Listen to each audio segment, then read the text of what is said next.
तो कुणाल कामरा भाई साहब है ना, हमारे स्टैंड अप कॉमेडियन, उन्होंने अब एक स्टैंड अप शो किया जिसमें उन्होंने एकनाथ शिंदे जो कि महाराष्ट्र के मिनिस्ट्री ऑफ हाउसिंग है, उन्हें गद्दार कह दिया। मेरी नजर से तुम देखो गद्दार नजर वो आए थाने की रिक्शा। इसके बाद ना कुणाल कामरा भाई साहब ने बहुत से जोक्स मारे नरेंद्र मोदी के ऊपर, इंडिया की जीडीपी के ऊपर, अमित शाह के ऊपर, कई जोक्स मारे गए, विच इज ओके ऑल्सो। पर शो के एंड में ना कुणाल कामरा ने कॉन्स्टिट्यूशन की कॉपी हाथ में पकड़कर यह बताने की कोशिश की कि यह उसकी फ्रीडम ऑफ स्पीच के तहत हो रहा है, ठीक वैसे ही जैसे राहुल गांधी अक्सर करते दिखते होंगे आपको। लेकिन इसके बाद जो आउटरीच हुआ वो भाई देखने लायक था। शिव सैनिकों ने उस स्टूडियो को ही तोड़फोड़ दिया, उसको तहस नहस कर दिया जहां पर यह स्टैंड अप शो हुआ था।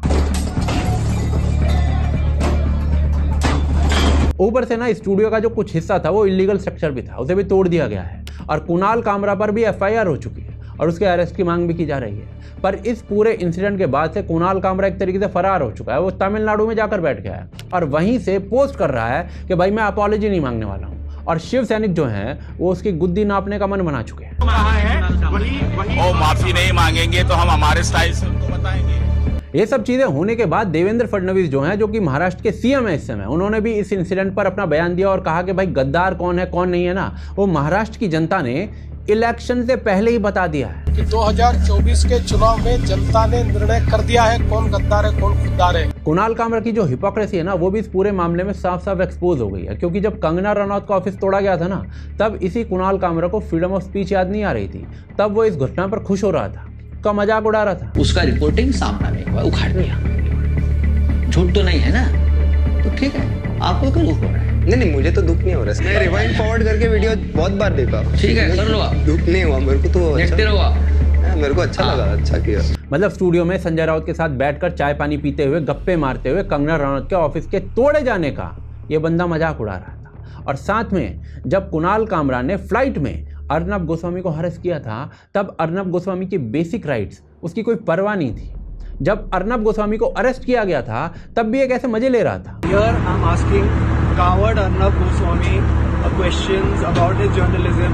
जब एक नेवी ऑफिसर को सिर्फ इसलिए पीट दिया गया था क्योंकि उसने उद्धव ठाकरे पर बना हुआ एक कार्टून वो फॉरवर्ड कर दिया था, तब भी इस कुणाल कामरा को फ्रीडम ऑफ स्पीच की याद नहीं आई थी, चुपचाप तमाशा देख रहा था। अभी जो पिछले हफ्ते नागपुर में दंगे हुए हैं ना, इसमें कुणाल कामरा और उसका जो पूरा गैंग है, यानी कि कुणाल कामरा के सारे क्लोज फ्रेंड, उसका पूरा इकोसिस्टम, इन्होंने विक्की कौशल पर ब्लेम डाल दिया इस पूरे दंगे का और दंगाइयों को इनोसेंट बता दिया है।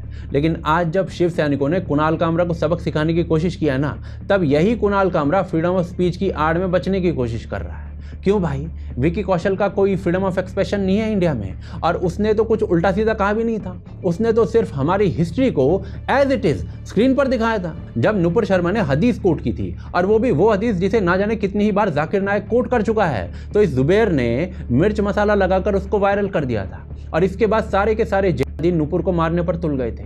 जबकि नुपुर ने हेटफुल कुछ नहीं कहा था, वो सिर्फ वही कोट कर रही थी जो पहले से लिखा हुआ है। लेकिन तब भी इस कुणाल कामरा को ना नुपुर शर्मा की फ्रीडम ऑफ स्पीच की याद नहीं आई थी। उल्टा ये बंदा जुबैर को सपोर्ट करता हुआ दिख रहा था। और इतना ही नहीं, खुद को न्यूट्रल दिखाने के लिए इस बंदे ने इस्लाम का मजाक उड़ाने वाले कई पोस्ट वो डाले थे और उनको डिलीट कर दिया बाद में, क्योंकि कुणाल कामरा अच्छे से जानता है कि कहां पर फ्रीडम ऑफ स्पीच के पीछे छुपा जा सकता है और कहां नहीं छुपा जा सकता। असल में अपने डेड चैनल और अपने मरे हुए करियर को रिवाइव करने के लिए ना ये बंदा कब से कॉमेडी के नाम पर सिर्फ नफरत फैला रहा है, और जब विक्टिम कोई और होता है तब ये इंजॉय मोड में रहता है। लेकिन जब हीट खुद पे आती है ना, तो कॉन्स्टिट्यूशन की कॉपी दिखाकर ये साला बचने की कोशिश करता है। एंड गेस व्हाट, इस बंदे के सपोर्ट में ना काफ़ी लोग उतर चुके हैं, जैसे कि प्रकाश राज हो गया, रवीश हो गया, आरफा खानम शेरवानी, नकवी, स्वरा भास्कर वगैरह वगैरह। और उद्धव ठाकरे भी इसके सपोर्ट में उतर चुका है और गद्दार वाली जो स्टेटमेंट है ना इसकी, उसको भी सपोर्ट कर दिया है।